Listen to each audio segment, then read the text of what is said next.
అందరికీ నమస్కారమండి. తెలుగు కథల సంపుటికి స్వాగతం. నా పేరు శ్వేత. ఈరోజు మనం చెప్పుకోబోయే కథ అల్లుడి సంపాదనంతా వియ్యాల వారే ఖర్చు పెడుతున్నారని, ఇక అలా అయితే కూతురు జీవితం నాశనం అవుతుందని గ్రహించిన ఆ తల్లి కూతురితో వేరు కాపురం ఎలా పెట్టాలో పాఠాలు నేర్పుతుంది. ఆ విషయం అల్లుడికి తెలిసి ఆ అత్తగారికి ఎలా గుణపాఠం చెప్పాడు. అలాగే కొద్ది రోజులుగా కోడలిలో వచ్చిన మార్పుని గమనించిన ఆ అత్తగారు దానికి గల కారణాన్ని తెలుసుకొని ఆవిడకు ఎలా బుద్ధి చెప్పింది అనేది ఈ కథలో మనం చూద్దామండి. కథ పేరు కోడలా ఆలోచించు.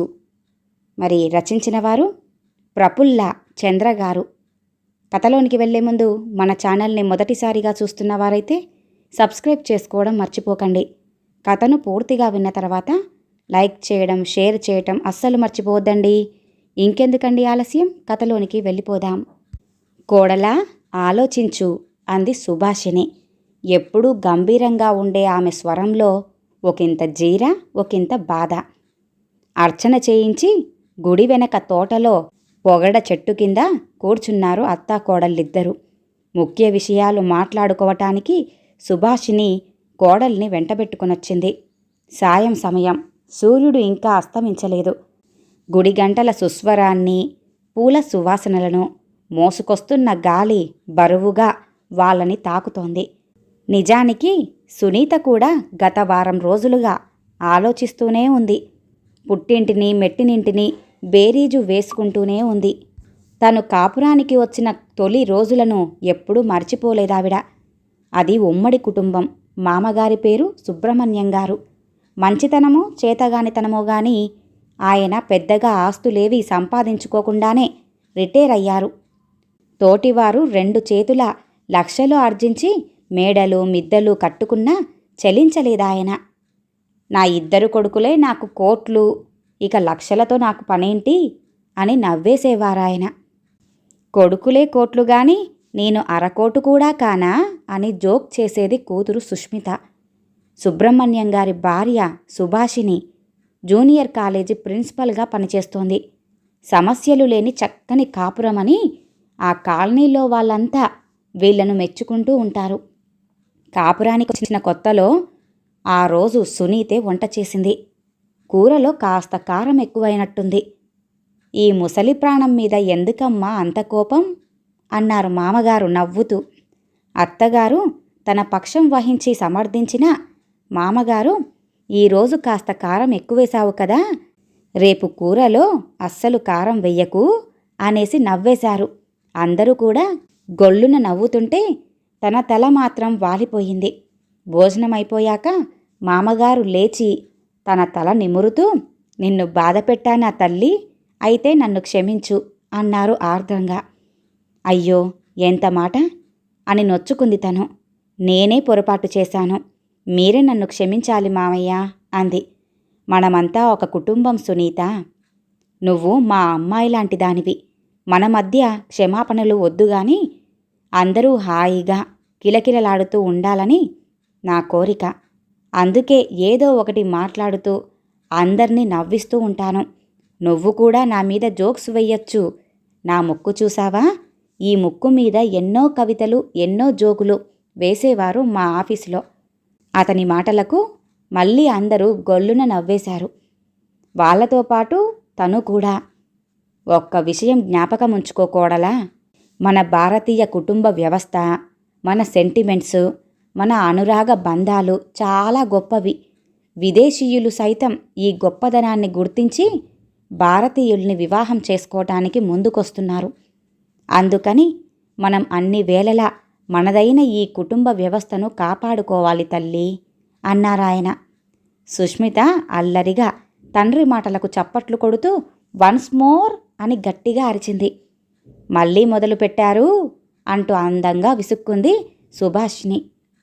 ఇదొక అద్భుతమైన కుటుంబం అనిపించింది ఆ క్షణంలో సునీతకు. అదే తన పుట్టింట్లో అయితే కారం ఎక్కువైనందుకు తన తల్లి కూరగిన్నెను విసిరికొట్టేది. వండిన వాళ్ళని తిట్టిపోసేది. ఆ రోజు ఇంట్లో ఎవ్వరికీ కూడా మనశ్శాంతి లేకుండా చేసేది. 2 కొడుకులు చిల్లర పైసలతో సహా తెచ్చి జీతమంతా తల్లి చేతుల్లో పోయాల్సిందే. భార్య బర్త్డేకి జాకెట్ ముక్క కాదు కదా, రూపాయి పువ్వులు కొనటానికి కూడా ఆ కొడుకులకు స్వతంత్రం లేదు. చివరకు పెద్ద కొడుకు తెగించి బదిలీ చేయించుకుంటుంటే ఆ రోజున తల్లిదండ్రుల్ని వదిలేసిపోయిన ఏ కొడుకు బాగుపడలేదురా, పురుగుడు పడి చస్తావురా అని శాపనార్థాలు పెట్టింది కన్నతల్లి. అమ్మ ప్రవర్తన చాలా దారుణంగా అనిపించినా తనెప్పుడూ ఆమెకు ఎదురు చెప్పలేదు. తనే కాదు, అందరికీ ఆమంటే భయమే, ఎవ్వరూ ఎదురు చెప్పరు కూడా. అయితే ఒక సుగుణం ఏమిటంటే తన మీద అమ్మకు వల్లమాడిన ప్రేమ. తను తప్పు చేసినా ఆ తప్పును కనిపెట్టి తన పక్షం వహించి ఎదుటివారిని చీల్చి చెండాడే అమ్మంటే తనకు ప్రేమే. నిజానికి సునీతకు పుట్టింట్లో కంటే మెట్టినింటిలోనే హాయిగా ఉందిప్పుడు. ఇక్కడ ఎవ్వరికి వారు సంపూర్ణ స్వేచ్ఛా స్వాతంత్రాలు అనుభవిస్తూనే తమ వల్ల ఇతరులకు ఇబ్బంది కలగకుండా జాగ్రత్త పడుతూ ఉంటారు. పెద్ద కొడుకు సుమంది పై రాబడి లేని బ్యాంకు ఉద్యోగం. ఇక చిన్న కొడుకు సుజన్ డిగ్రీ కాలేజీలో లెక్చరర్. ఖాళీ సమయంలో కోచింగ్ సెంటర్లో 1 గంట సేపు పనిచేస్తూ బాగానే సంపాదిస్తున్నాడు.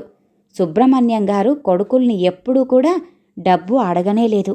జీతాలు రాగానే ఆ కొడుకులే తండ్రి బ్యాంకు ఖాతాలో డబ్బు జమ చేస్తారు. పెద్ద కొడుకు 2000, చిన్నవాడు 3000. సుభాషిణి కూడా జీతమంతా ఆయన ఖాతాలోనే వేస్తుంది. సుబ్రహ్మణ్యం గారే ఆ ఇంటి అవసరాలన్నీ చూస్తూ ఉంటారు. సుష్మితకు ఈ మధ్య సంబంధాలొస్తున్నాయి. సుబ్రహ్మణ్యం గారు కట్నం తీసుకోకుండా కొడుకులకైతే వివాహాలు చేశాడు గాని కూతురు విషయం అలా కాదు కదా. కట్నంతో కలిసి పెళ్లి బడ్జెట్ అంతా 2.5 లక్షలు అయ్యేటట్టుంది. చూస్తే ఖాతాలో 50,000 ఉంది. పెద్ద కొడుకు 25,000, చిన్నవాడు 50,000 ఇస్తామన్నారు. సుభాషినికి ప్రావిడెంట్ ఫండ్ నుంచి 50,000 అప్పు వరకు లభించొచ్చు. మరి మిగిలిన డబ్బెలా? డబ్బు కోసమా మీ చింత? ఉన్నాము మేము మీ చెంత, తెచ్చదము అప్పు చేసి డబ్బుల ముంత అన్నారు కొడుకులిద్దరూ. సుబ్రహ్మణ్యం గారు కొడుకుల పెద్ద బుద్ధికి మురిసిపోతే సుష్మిత అన్నల వైపు ఆరాధనగా చూస్తూ ఉండిపోయింది. సరిగ్గా అప్పుడే ఆ ఇంట సుందరమ్మ అడుగుపెట్టింది. ఆమె సునీత కన్నతల్లి, సుజన్కి అత్తగారు. ఆవిడ వస్తూనే పరిస్థితిని ఆకలింపు చేసుకుంది. ఉమ్మడి కుటుంబం కోసం తన అల్లుడు బోలాశంకరునిలాగా మారి డబ్బుని వెదజల్లటం ఆమెకు అస్సలు నచ్చలేదు.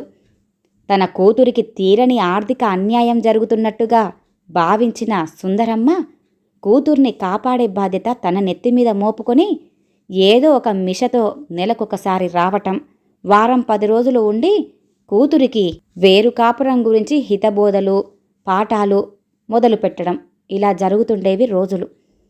ఇక తట్టుకోలేక సునీత ఒక రోజున, ఈ ఇంటి కోసం మీ అన్నగారి కంటే మీరు 1 పైసా కూడా ఎక్కువ ఖర్చు పెట్టొద్దు, వారు ఎంత పెడితే మీరు అంతే పెట్టండి అంది భర్తతో. ఇది నీకు పుట్టిన బుద్ధేనా అని కస్సుమన్నాడు సుజన్. మొట్టమొదటిసారిగా అతనిలో కోపం చూసిన సునీత ఏడ్చుకుంటూ అమ్మ వద్దకు వచ్చేసింది. ఏం పర్వాలేదు, ఇక నుండి నేను చక్రం తిప్పుతాను, నువ్వు చూస్తూ ఉండు అని కూతురు వెన్ను తట్టి ధైర్యం చెప్పింది సుందరమ్మ. నీ మొగుడు తక్కువ డబ్బిస్తున్నాడు కాబట్టి ఇంటి చాకిరీ అంతా నువ్వే చెయ్యాలి, మా అమ్మాయి హోదాకి నువ్వు సరితూగవు అన్న ధోరణిలో సుందరమ్మ పెద్ద కోడలు సుమిత్రను సూటిపోటి మాటలతో మొదట ఏకాంతంగానూ తర్వాత బాహటంగానూ అవమానించడం మొదలుపెట్టింది. ఇక భరించలేక అత్తగారి దగ్గరికెళ్ళి కన్నీళ్లు పెట్టుకుంది పెద్ద కోడలు సుమిత్ర. ఓ రోజు సాయంకాలం కాలేజీ నుంచి వస్తూనే సునీత ఉన్న గది వద్ద ఆగి, సునీత, గుడికి వెళ్దాం, 15 గంటలో తయారవ్వు అంటూ తన గదిలోకి వెళ్ళిపోయింది సుభాషిని. గదిలోని తల్లి కూతుళ్ళు గుసగుసలు ఆగిపోయాయి. భయంగా అమ్మ ముఖంలోకి చూసింది సునీత. ఎందుకే అంత భయం? న్యాయం మన పక్షాన ఉంది. అంతవరకు వస్తే వేరింటి కాపురం పెడతానని తెగేసి చెప్పు, ఇక్కడ నేను అల్లుడితో మాట్లాడతానులే అని ధైర్యం చెప్పింది సుందరమ్మ. అర్చనైపోయాక గుడి వెనక తోటలో పొగడ చెట్టు కింద కూర్చొని, కోడలా ఆలోచించు, భర్తతో సంప్రదించు, మంచి చెడ్డ ఆలోచించుకొని ఇద్దరూ కలిసి ఒక మంచి నిర్ణయానికి రండి. వేరే కాపురం పెట్టాలనుకుంటే అలాగే చెయ్యండి. దానికోసం ఈ ఇంట్లో కలతలు రేపి సాటి స్త్రీ సుమిత్రను సూటిపోటి మాటలతో అవమానించడం మంచిది కాదమ్మా అంది సుభాషిణి. ఒక్క క్షణం గంభీరంగా గడిచాక దీర్ఘంగా నిట్టూర్చి, నేను కూడా ఒకింటి కోడల్నే సునీత. ఉమ్మడి కుటుంబాల సమస్యలు నాకూ తెలుసు. అత్త ఆడపడుచులు పెట్టే బాధలు తెలుసు. నేను అనుభవించాను. అందుకే మన కుటుంబంలో అలాంటి సమస్యలు రాకూడదని, నేను బాధపడ్డట్టుగా నా కోడళ్ళు బాధపడకూడదని నా తపన. మన ఇంట్లో నీకేమీ సమస్యలు లేవనే అనుకుంటున్నాను. కానీ నా అభిప్రాయం తప్పేమో అని ఇప్పుడు అనిపిస్తోంది. చెప్పమ్మా, నేను గాని సుష్మిత గాని నీకు ఎప్పుడైనా బాధ కలిగేటట్టుగా ప్రవర్తించామా అంటూ అడిగింది సుభాషిణి. మా భవిష్యత్తు గురించి మాకు బెంగలేదు సునీత. కొడుకులు మాతో ఉంటే సంతోషమే. వాళ్ళు వేరే వెళ్ళిపోతామన్నా బాధ లేదు. మనసారా ఆశీర్వదిస్తాం. నిజం చెప్పాలంటే మీరు ఇల్లు విడిచి వెళ్ళిపోవటం కాదు, మేమే వెళ్ళిపోవాలి. ఎందుకంటే మనం ఉంటున్న ఇల్లు మా స్వార్జితం కాదమ్మా, మా మామగారి స్వార్జితం. అది మనవలు సుమన్ సుజన్లకే చెందుతుంది, మాకు కాదు. అందుకని బాగా ఆలోచించి చెప్పు.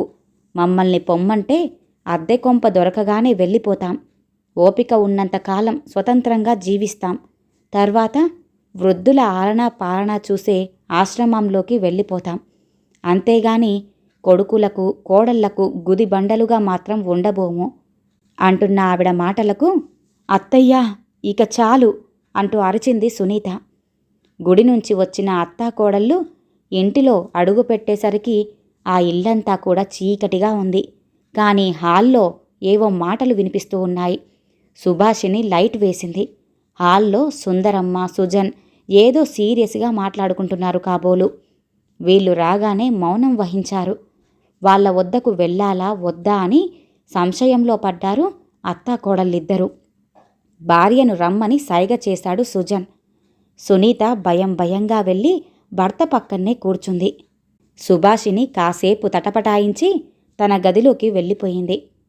సునీత, నేను ఈ ఇంటి కోసం అన్నయ్య కంటే ఎక్కువ ఖర్చు పెట్టడం మీ అమ్మగారికి ఇష్టం లేదట.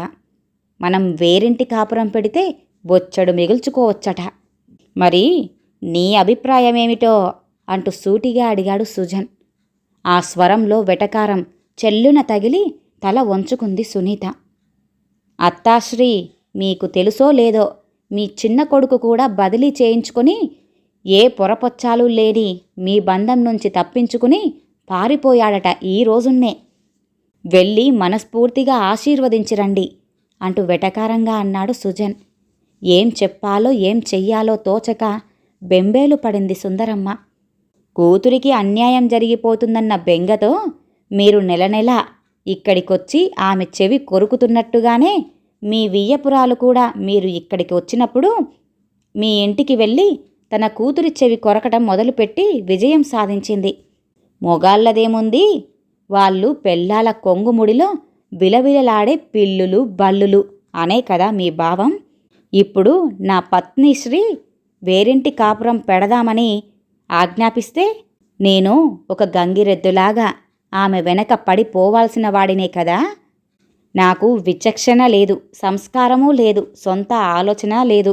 పెళ్ళాం గీసిన గీటు దాటలేని అర్భకుణ్ణి, స్వయంగా నిర్ణయాలు తీసుకోలేని దద్దమ్మను. అంతే కదా నా గురించి మీ అంచనా. దానికోసమే కదా నెలనెలా వచ్చి కూతురు చెవి కొరుకుతున్నారు అంటున్న సుజన్ స్వరం క్రమంగా పెరుగుతూ ఒక్కొక్క మాట చెల్లున తగులుతుంటే తల వంచుకొని కన్నీళ్లు పెట్టుకుంది సుందరమ్మ. గిరుక్కున్న భార్య వైపు తిరిగి, మీ ఇంట్లో మీ అమ్మ నిర్వాకం చూశావు, ఈ ఇంట్లో మా అమ్మ నిర్వహణ ఎలా ఉంటుందో కూడా చూశావు. నీకెవరు కావాలో కోరుకో సునీత. చేతులు కట్టుకొని గ్యారంటీగా నీ నిర్ణయానికి కట్టుబడి ఉంటాను.